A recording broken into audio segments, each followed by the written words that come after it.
pressing play. Sabotage, is it? Huh? Sabotage. Sabotage, I know. He's wearing Japan football team. No, I just finished my exam, so Finish the exams. French. Huh? French? Yeah. No wonder he's forgetting everything. Khair, inshallah. We start now. Yeah. Okay, don't forget to edit what you just done. Yeah, sure. Okay. Khair. Bismillah ar-Rahman ar-Rahim.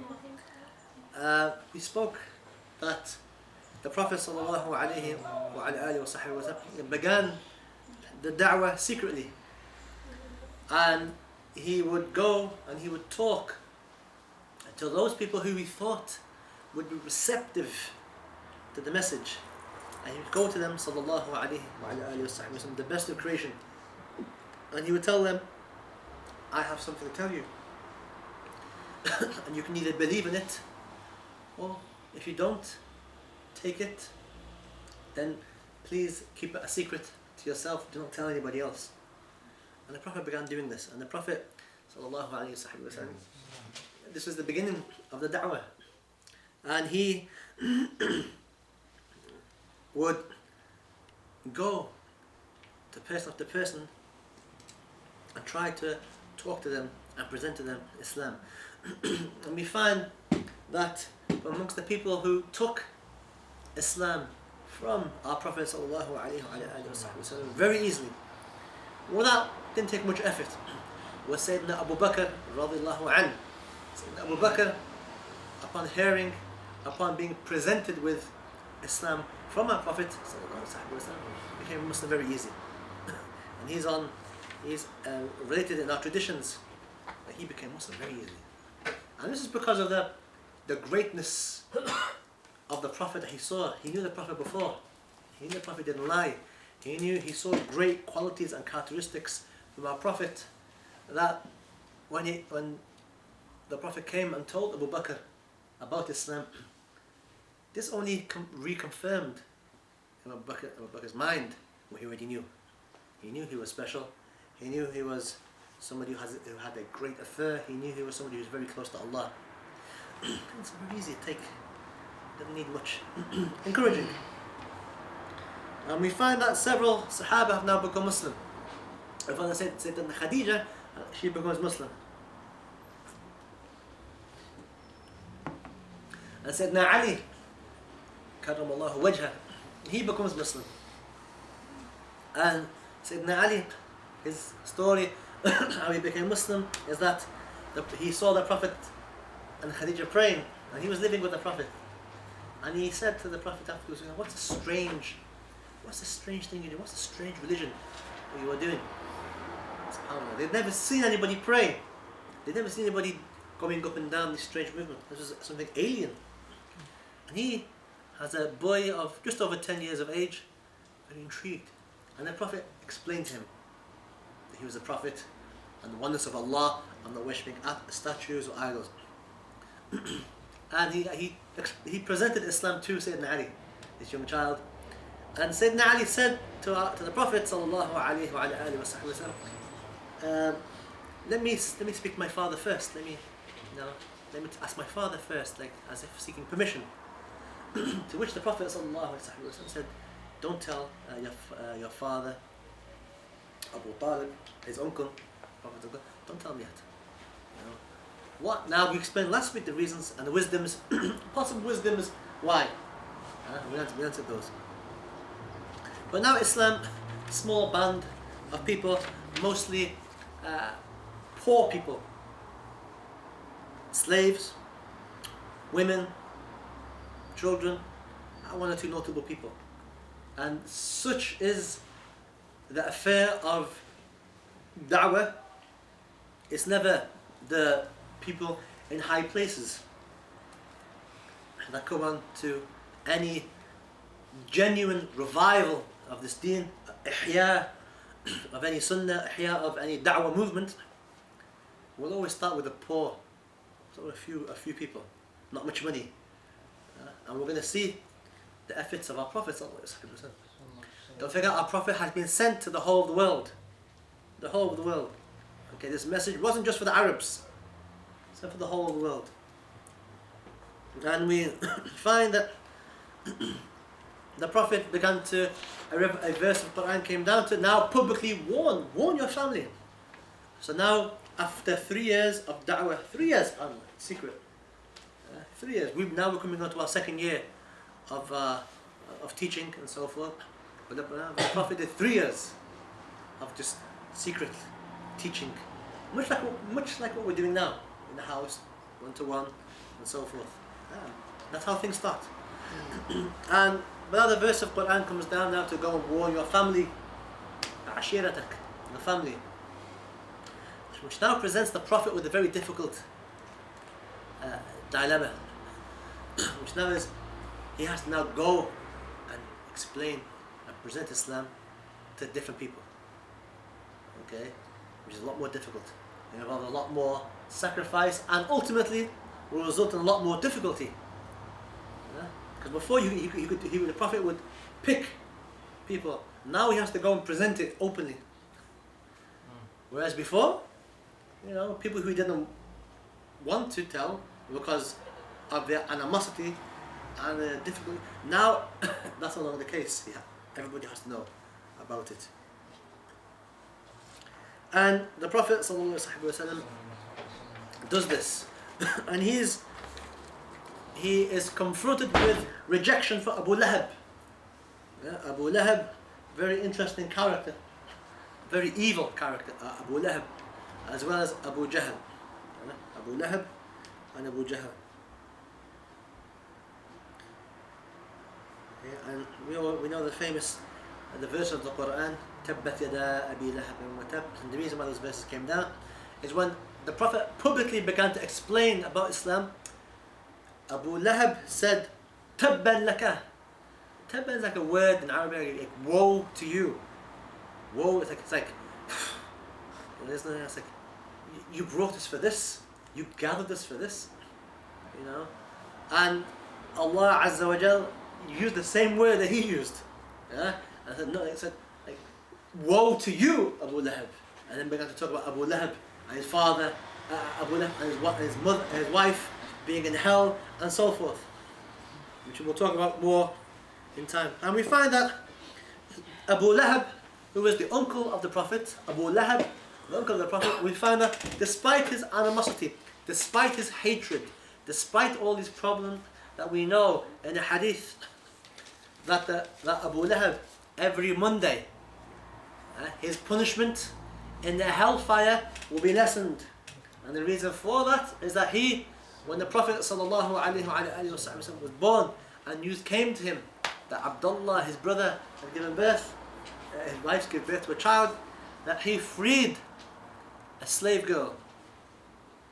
In other words, he celebrated the birth of the Prophet. Each and every Sunday, each and every Monday. And because of that, because he, after his happiness for the Prophet being born, and after him doing that good act of worship, because of that, every Monday in the hellfire, the torment is reduced because he celebrated the birth of the Prophet. Which is why ulama of Ahlul Sunnah wal Jama'ah, they use it as a proof. They use it as a proof for celebrating the Mawlid.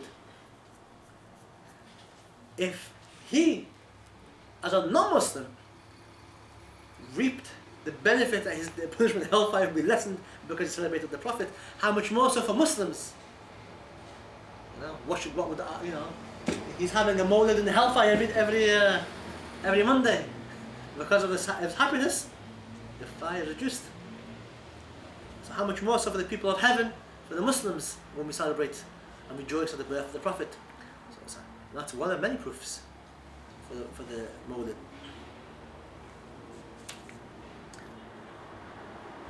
So this is the beginnings of the da'wah.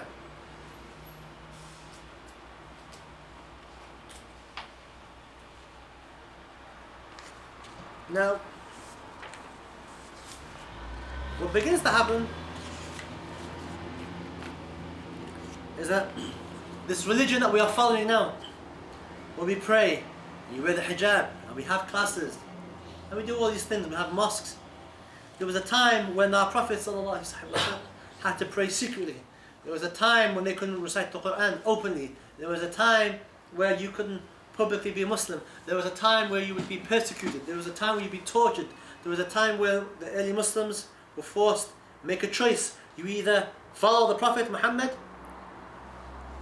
and be killed, or follow us and leave his religion. They were given options, either follow him or follow him and we won't give you any food. And certain family members were imprisoned by their own family members.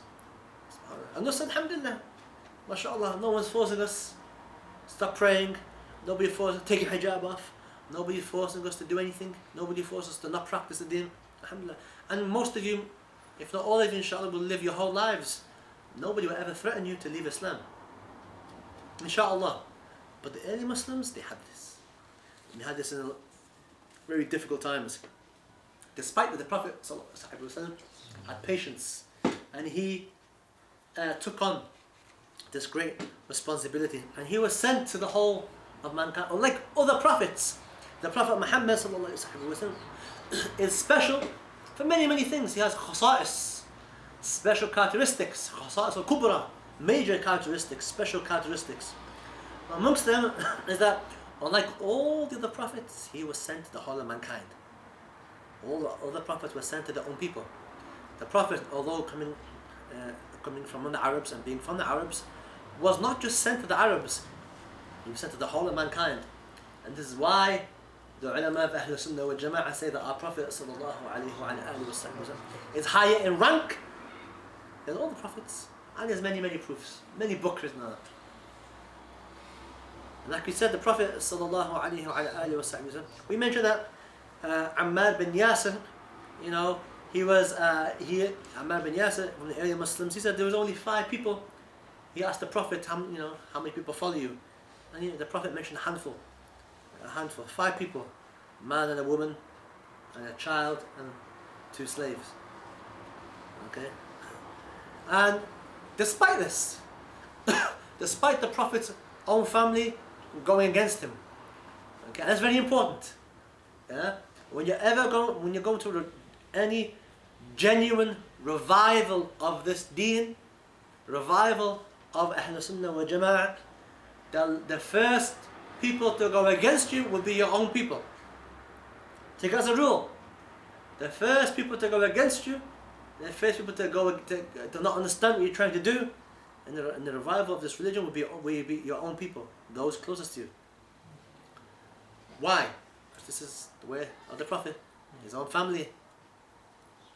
Despite this, Allah Azza wa Jal sent people. Allah moved the hearts of other people outside of Mecca to recognize the truth of the Prophet. And we find a very beautiful example. Abu Dharr al-Ghafari. Abu Dharr al-Ghafari, from the tribe of Bani Ghafar, which is the topmost of Yemen, that's closest to present-day Saudi Arabia, or Hijaz, which I prefer using the word Hijaz. Saudi Arabia. Bani Ghafar was the topmost of Yemen, closest to Hijaz. And Allah put in his heart the love of Allah, and he would pray at night. He would worship at night, and he'd pray. He obviously wouldn't pray according to the Islamic way, but nonetheless he did some kind of worship, and he recognized the oneness of God. And he began to hear news of a prophet.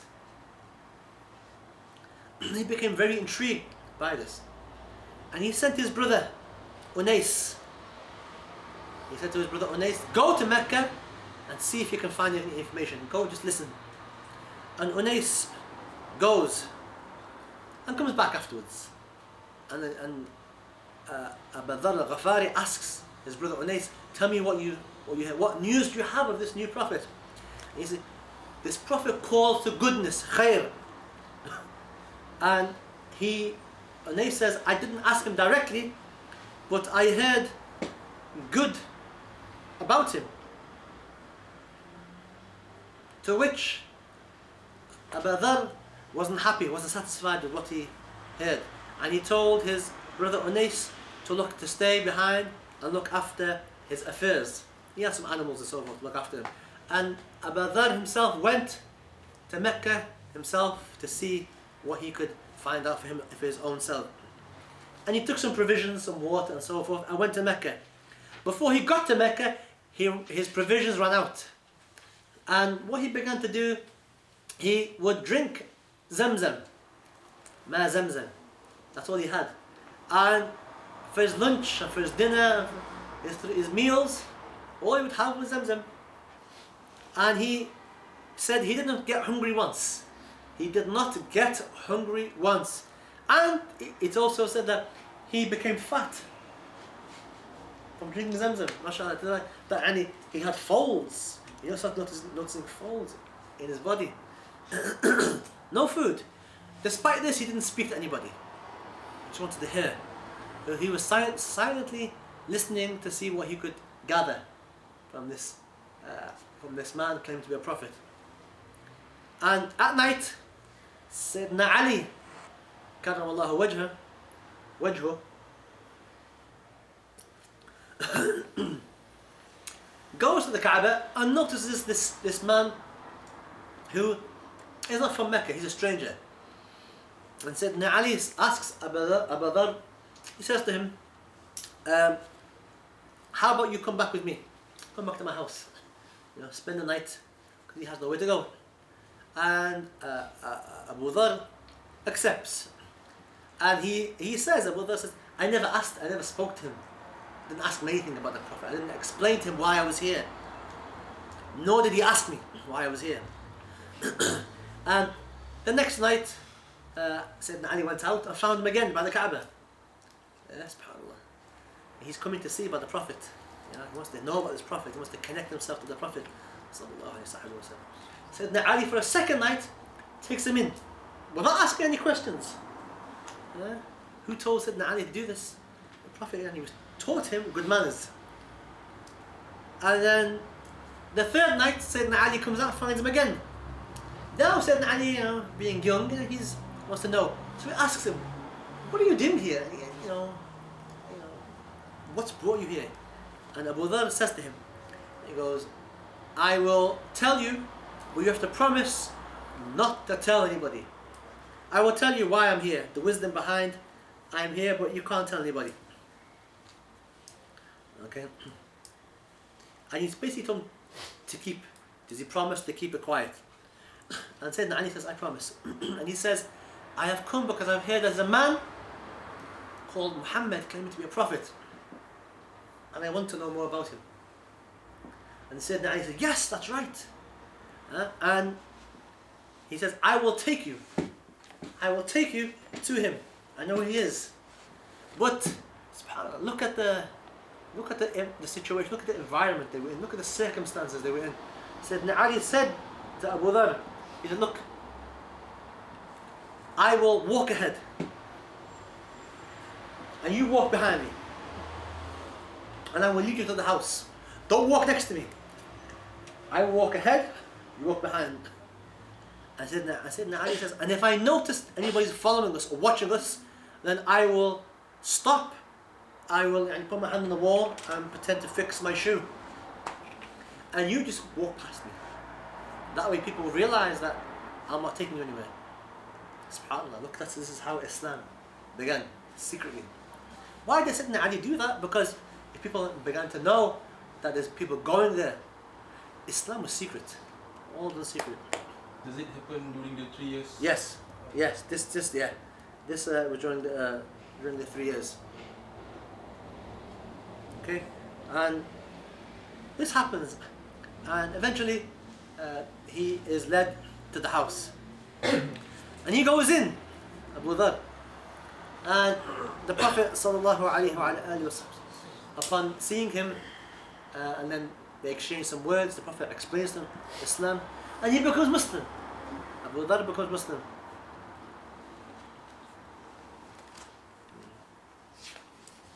And before this, Abu Dharr himself could not hold himself. And it's mentioned, the ulama mentioned that before he became Muslim, he became so intrigued and so he wanted to know something about the Prophet that he made a mistake of asking somebody about the Prophet Muhammad. And he asked somebody, and but such was his enthusiasm that he broke his rule and he asked somebody about the Prophet Muhammad. And when he asked this man about the Prophet Muhammad, this man began to shout out and call people. And said, oh, this man, he wants to become Muslim, this man wants to become Muslim, this man wants to leave his religion. And before long, a group of people were around Abu Dhar, beating him up. He was beaten by a mob, a gang. And Abu Dhar himself says that he woke up afterwards and his face was all red, bruised, all red. And he went to the Zamzam and washed his face, washed the blood off his face and his bruises, in his own description. SubhanAllah. Most of you, if not all of you, will never ever have to do this. We never ever have to face these things for you to hold your faith. That's why one of these Sahaba, if they went into a country, the whole country would become Muslim. The Iman of one of these people was enough to turn the whole country around.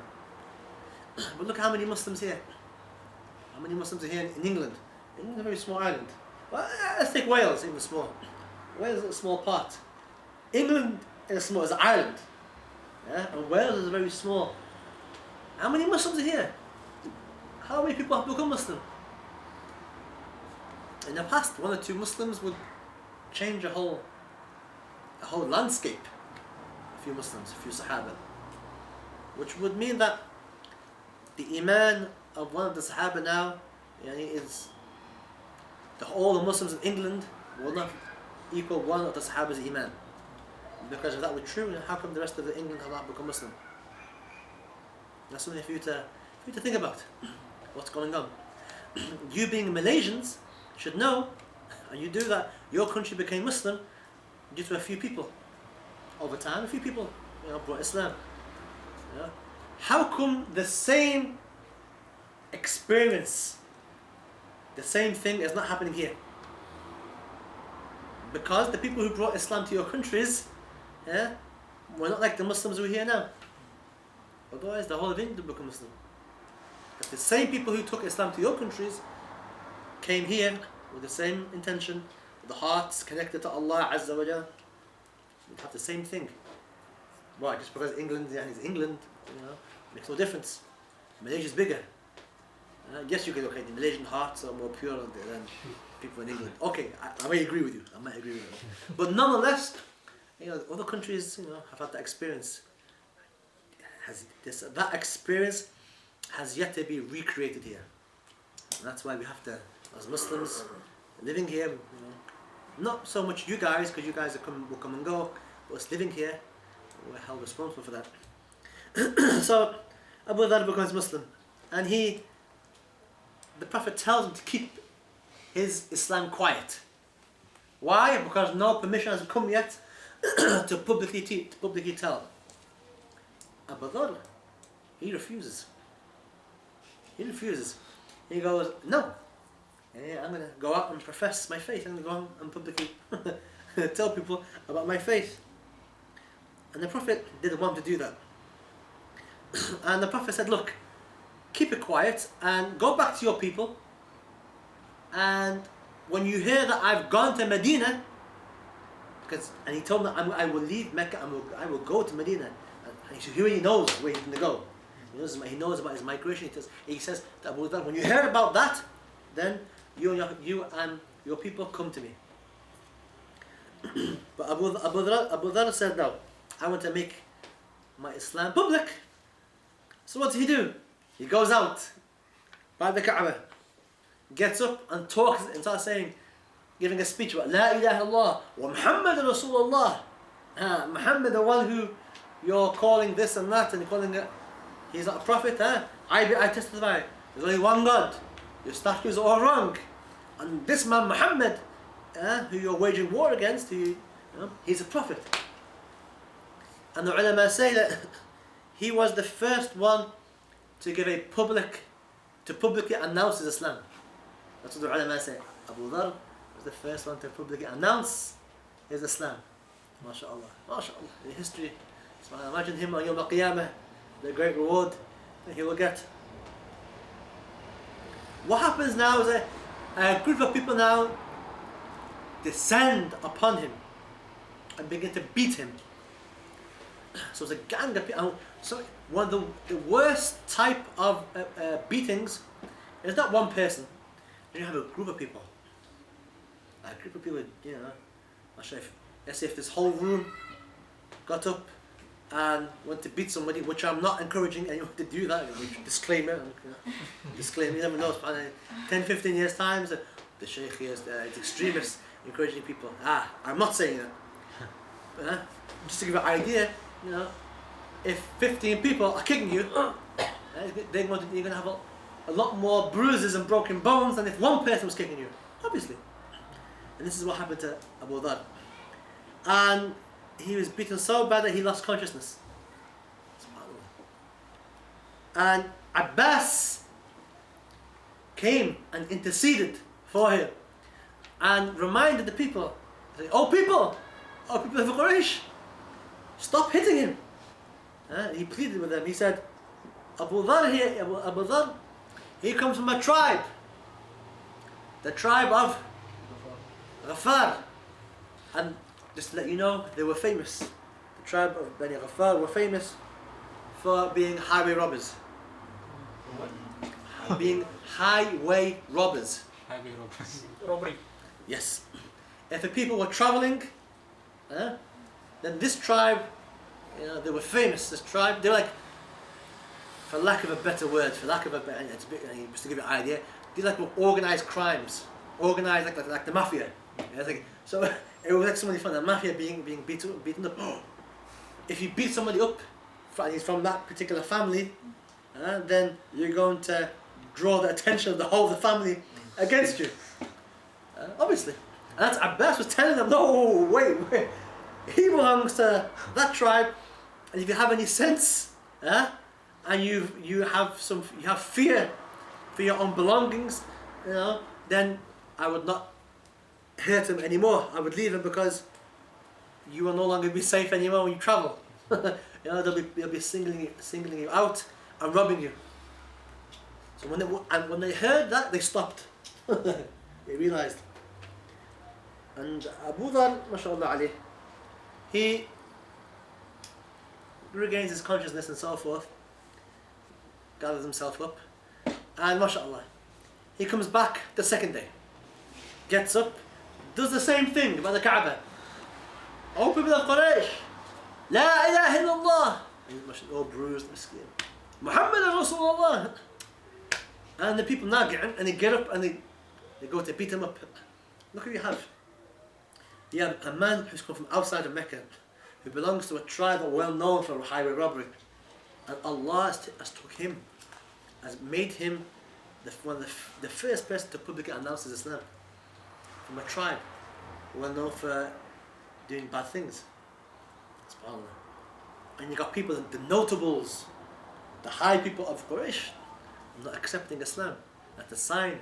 And that's why people arrogance, they won't see the sign. This man, instead of them thinking, what has drawn this man to come from outside here and to become Muslim?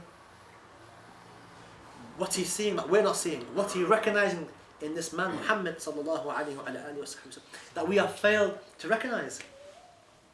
Instead of asking these questions, all they saw was this crazy man in front of them, another crazy man following this man Muhammad sallallahu alaihi wasallam. Why? Because arrogance. Who's this Muhammad? Who is this man? Arrogance. That's what blocked him. And he goes and he gets beaten up again, and Abbas protects him. This happened 3 times.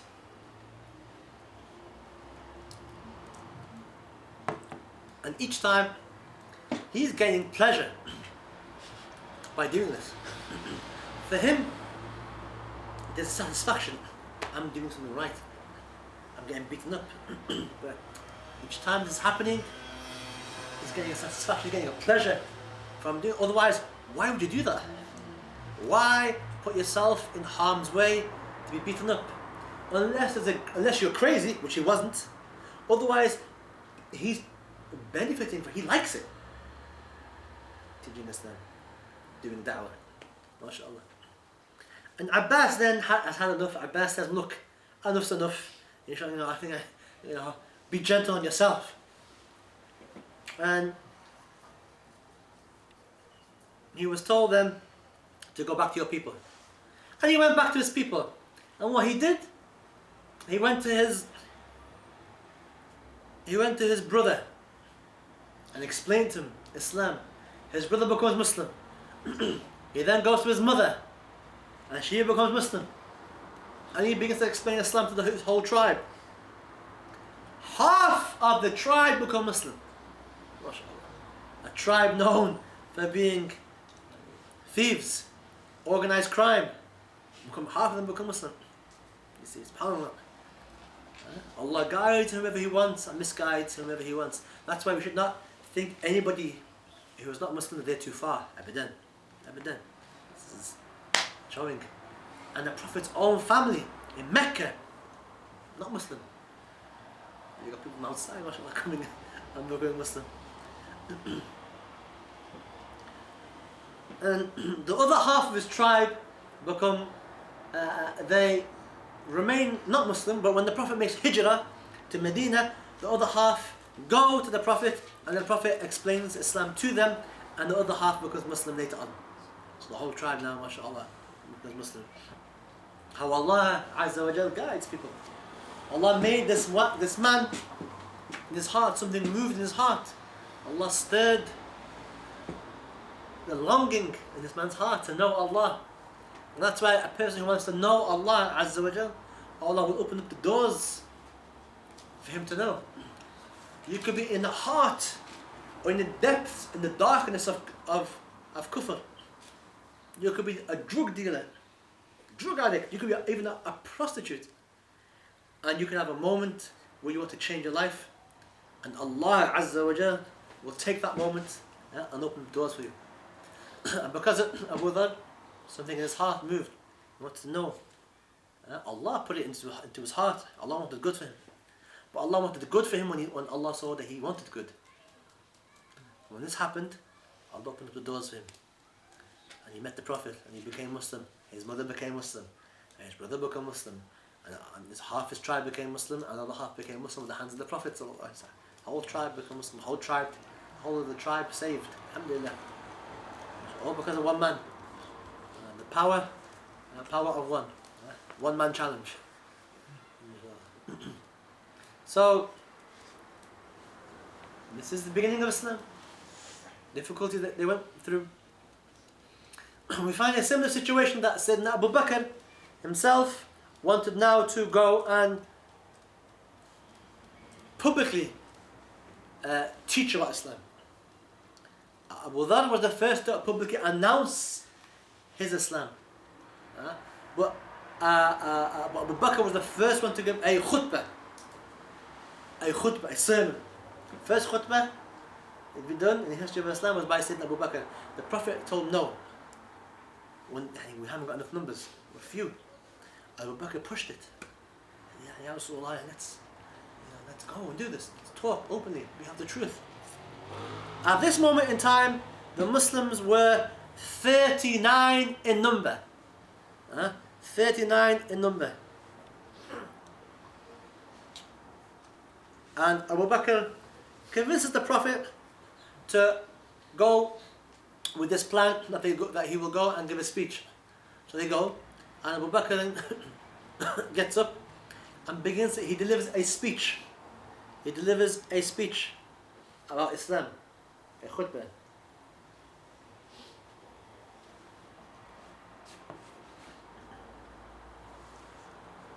And as he's talking, the non-Muslims get up and they begin to beat him. This is how it used to be. This is how it used to be. They began to beat him, and he fell to the floor, and they continued to beat him. And Utbah ibn Rabi'ah, who was also beating him, beat him so badly that the nearest translation I could say in Arabic would be he jumped on his head. Utbah ibn Rabi'ah jumped on Abu Bakr's head, in his face. That's the nearest translation. Allah knows best. And they describe later that Abu Bakr's face was so bloodied that they could not distinguish his nose from his face. They couldn't tell. Such was his face, so badly injured that you couldn't make out his nose. Obviously his nose was there. Obviously it was there, but look at his face, you couldn't tell where his nose was. Where it was. It became indistinguishable from the rest of his face. And Abu Bakr, he fell unconscious. At that time, Abu Bakr's tribe, Bani Tamim, rushed to his rescue. Not because they were Muslim, but because this tribal thing. We have to look after somebody from our tribe being beaten up. We have to go rush. So they rushed to his aid, and the people around him ran away. They pick Abu Bakr, and they take him home. And they lay him down. And they go back. Bani Tamim, his tribe, go back to the masjid. And they announce, should Abu Bakr die, then we will kill Utbah ibn Rabi'ah. If Abu Bakr dies, we're going to take him out. So they warn. This man dies, he's next. He's a dead man. And they go back. And they try to wake up Abu Bakr. And all day he's knocked out, conscious. No hospital, no medicines, power. Knocked out. And he must have known this was going to happen. But despite that, he still went and did this. And he then, towards the early part of the night when it gets dark, he regains consciousness. He regains consciousness the whole day's problem. Okay? And when he wakes up, the first words on his mouth are not, where am I? Are not, what happened? Are not, well, what is pain? Are not, can I have a drink of water? Are not groans or moans. His first words are, what has happened to the Prophet? Is the Prophet okay? His first word. Now you imagine, you've been in a car crash, and you're on a coma, you lost consciousness, and you wake up. What's the first thing you're going to say? First thing on your mind. You'd be like looking around, trying to see, where am I? What's happened? You're trying to regain consciousness. But Abu Bakr, radiallahu anhu, on his mind, where's the Prophet? Is he okay? In other words, Abu Bakr is saying that I don't care about my broken bones. I don't care my face. I don't care about this pain in my body. I don't care about being thirsty. First thing on his mind was the most beloved thing, the most important thing to him was not his health, not his bones, not the pain. Doesn't mean anything to Abu Bakr.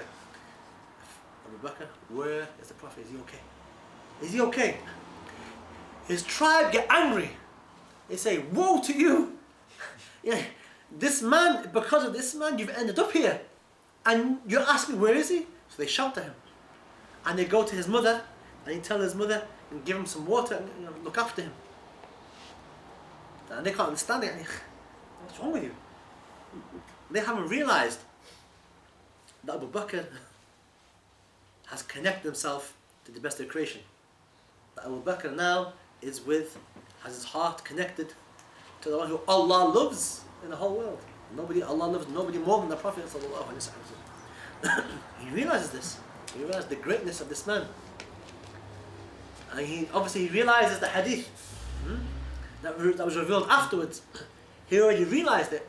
لا يؤمن أحدكم حتى, none of you truly believe until حتى أكون أحب إليه, until I will be to him than his own self and his own family and the wealth and all والناس أجمعين and all the people. In the hadith, Umar ibn Khattab said to the Prophet, I love you more than my family and so forth, except myself. And the Prophet said, لا يا عمر, no, until I am more beloved to you than yourself. This happened some time later. Abu Bakr already reached that level. Early on already reached that level.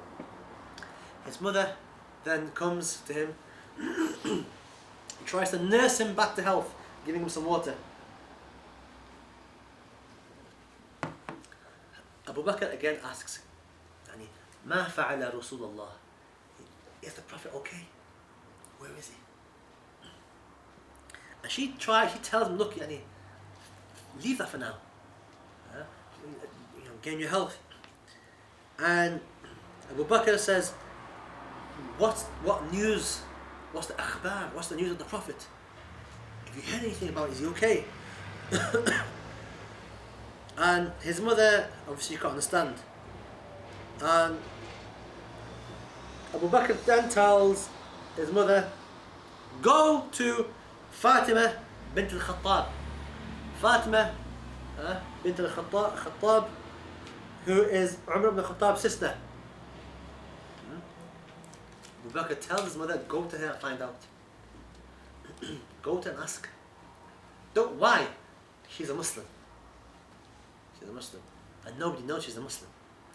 And certainly not Umar ibn Khattab. Sayyidina Umar ibn Khattab found out later that she's a Muslim. He's told his mother, go to Fatima, ask her. So she goes. And she goes to Fatima and she says to Fatima, Abu Bakr wants to know if Muhammad is okay. Fatima says, I don't know anybody called Abu Bakr. And I don't know anybody called Muhammad. However, if you want me to go and see your son, I will do. So she goes.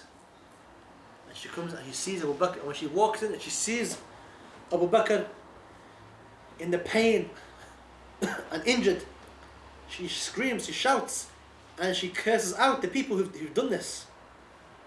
Obviously she knows Abu Bakr. She knows, but they're keeping it quiet. And Abu Bakr asks her, what news is there of the Prophet? And she says to him, your mother can hear us. Your mother.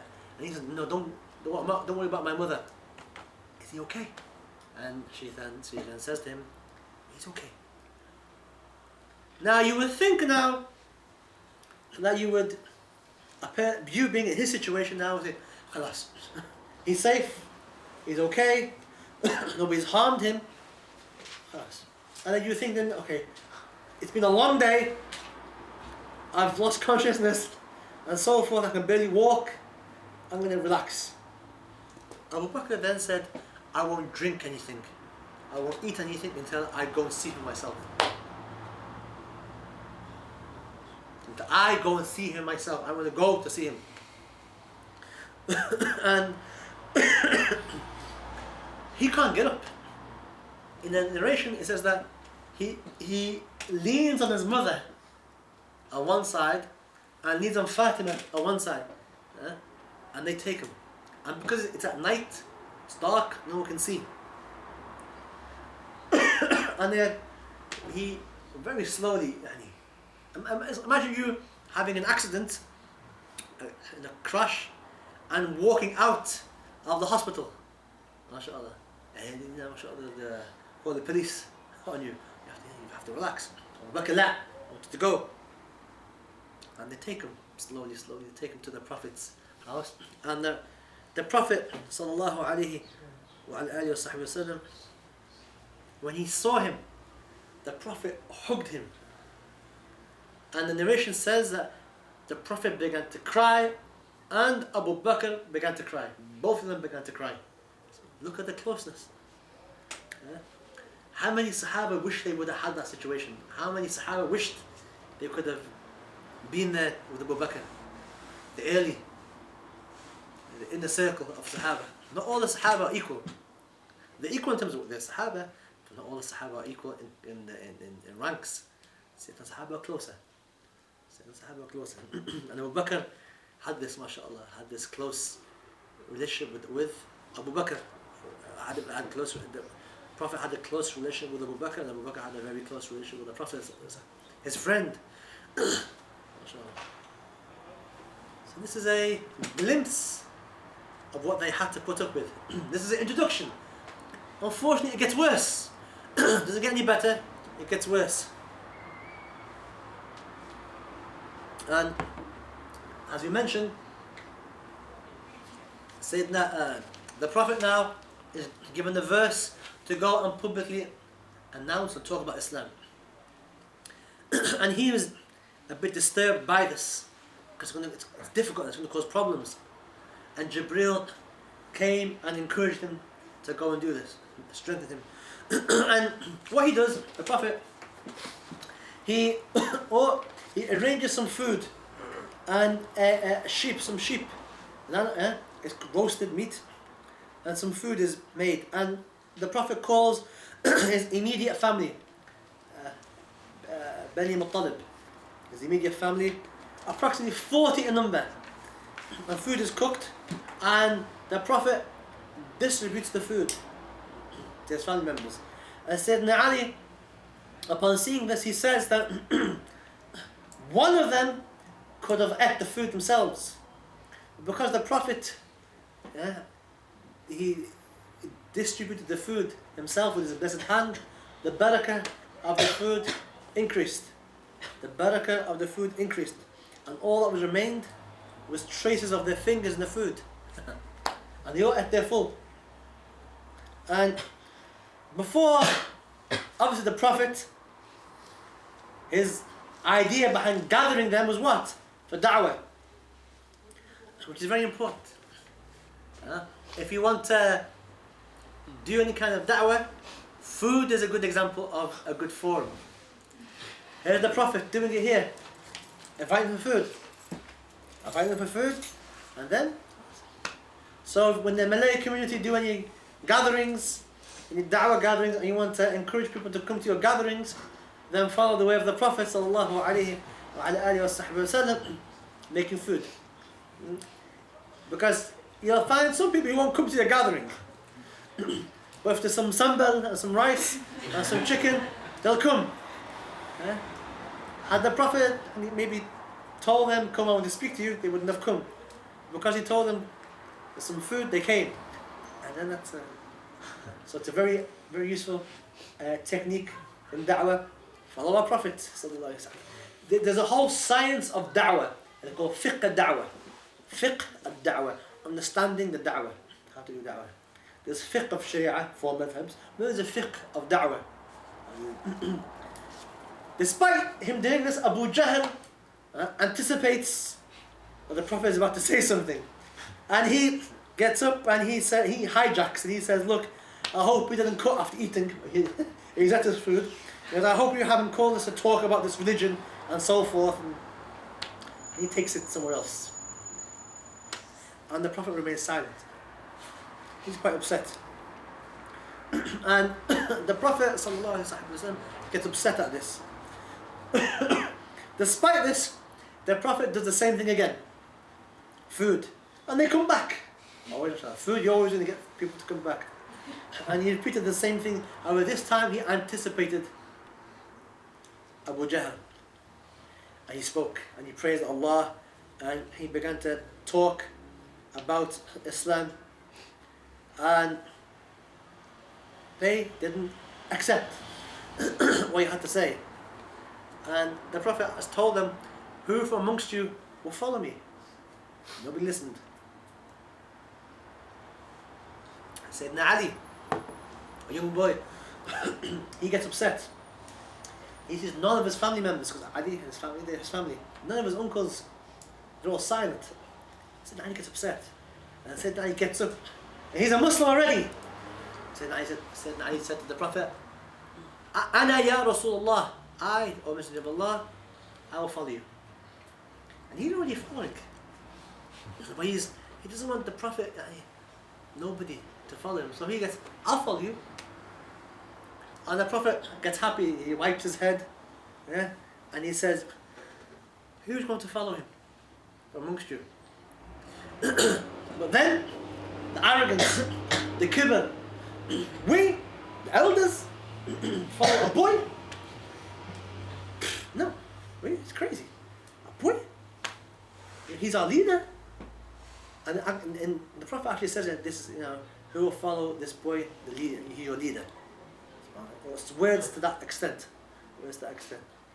Allah knows best. If he's saying that Sayyidina Ali will be the Khalifa in the future, the fourth Khalifa. Allah knows best. Allah knows best. I don't know. But he indicates that this boy will be a leader.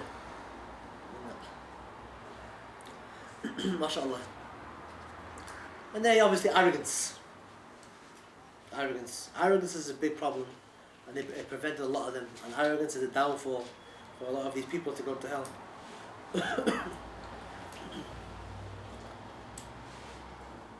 And we find that after praising Allah and so forth, nobody listened to him.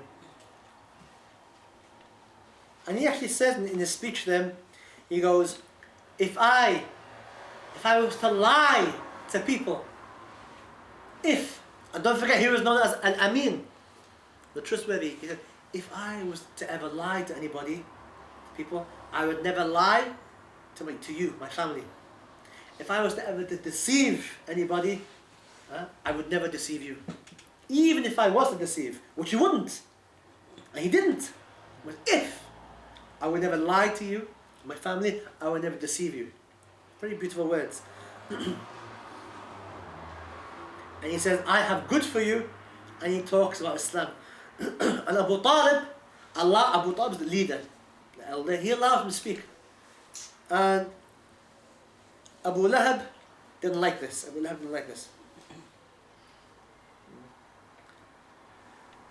And then verses came down, about other verses to come down, which the Prophet got on top of a mountain and publicly warned the people and told them what he called the people. Oh people, come and listen to me. And everybody rushed to hear what he had to say. And people who weren't able to go to listen to him sent representatives. He said, go and listen to what Al-Amin has to say. Must be important, the trustworthy one. Those who couldn't come in person sent representatives to go and listen. And the Prophet got up on the mountain and called them. What would you say if there was a mountain behind you? An army behind this mountain? And I warned you. We would be happy. He said, well, I'm here to warn you what's going to happen in the next life, and so forth. And it's here that Abu Lahab then says his favourite words, Tabban laka, woe to you, for this you called us. And you have found that Abu Lahab begins to has a campaign against the Prophet, and unfortunately him and his wife begin to harm the Prophet. And his wife would put sharp objects like the thorns, the prickles of plants and so sharp things. She would put it in the place where the Prophet would walk, and she would hide it, and the Prophet's feet would be harmed. Anything would cut into the Prophet's feet. And we also find that Abu Jahl himself would he had an idea to the path which the Prophet would normally walk in. Abu Lahab decided to dig a hole, so that the Prophet, if he walked, he would fall into the hole. Okay, and he, look how evil people think. And he dug a hole and he covered it up. Yeah. And a long time went by, and he being an idiot, he forgot he dug that hole, and he walked that path. And what happened to him? He fell in. He fell into his own hole. And who does Allah decree to walk past? The Prophet sallallahu alaihi wasallam. And the Prophet comes and finds him in the hole. He says, oh, Abu Hakam, What's up? What's wrong? He goes, oh, and he says, oh, people today, they're evil. Bad people today. No good, these people today. And here's one that he dug the hole himself. And the Prophet ﷺ extends his hand and takes him out of the hole. Had only he, Abu Lahab, realized the wisdom, had he woke up, had he put his arrogance aside and said, SubhanAllah, this man took me out of this hole was for him, and he took me out. His heart was so dark, it didn't melt. He didn't check his error. He continued doing what he was doing. SubhanAllah, and had he followed, the Prophet would have taken out the hellfire. The Prophet would have taken out to the hellfire. Had he listened to the Prophet, had he followed the Prophet, the same way the Prophet took him out the hole, the Prophet would have taken him out of the hellfire. He didn't listen to him. He didn't listen to him. Sallallahu alayhi wa ala alihi wa sallam. So this is the beginnings. This is the beginnings. 3 years. 3 years the da'wah is quiet. Now publicly. Publicly. And we find that next week, inshallah, we will talk about the Islam of Sayyidina Umar ibn Khattab radiyallahu anhu. So next week, we will start with, make a note, so next week I'm going to ask you where we have reached, so you can tell me. Next week, inshallah, we will start with the Islam of Sayyidina Umar ibn Khattab, how he became Muslim, and what it meant for the Muslims. Any questions?